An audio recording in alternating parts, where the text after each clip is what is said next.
Chapter 2. Homesick. I awkwardly wave back to Susie and try to strike up some conversation. Hi, Susie. How's it going?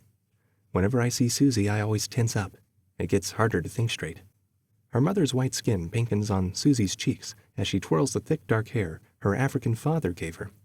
I'm doing all right, Matt. Learning quite a bit from Dr. Vogel. Her tests are way harder than anything in class. Dr. Vogel snorts and interrupts as she examines old Garth. That's because saving lives is a greater burden than learning factoids of a dead world, young lady. Who cares that the Pacific Battle for Independence destroyed so many reefs that specialized holomals were introduced into the oceans to reconstruct ocean habitats?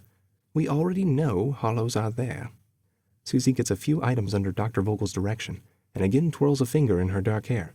She quietly says, Thanks again for saving me, Matt. I'll make it up to you sometime, okay? Her eyes look down at me. Susie is almost a head taller than me. She's never made fun of me for it, and she's had many opportunities over the years to make short jokes. It still feels awkward. I chuckle. Don't worry about it, Susie. I would have tried to save any kidnapped Sojourner. I know.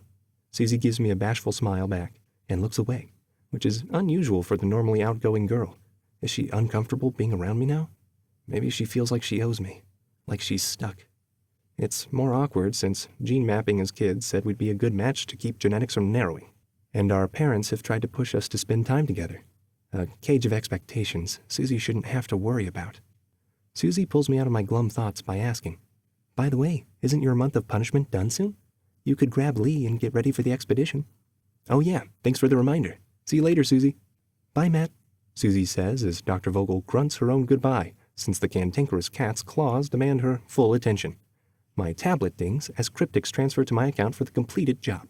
I make my way over rope bridges, wooden boards, and any other railings we could rig up between the gently rolling ships and hexagonal living platforms we call home.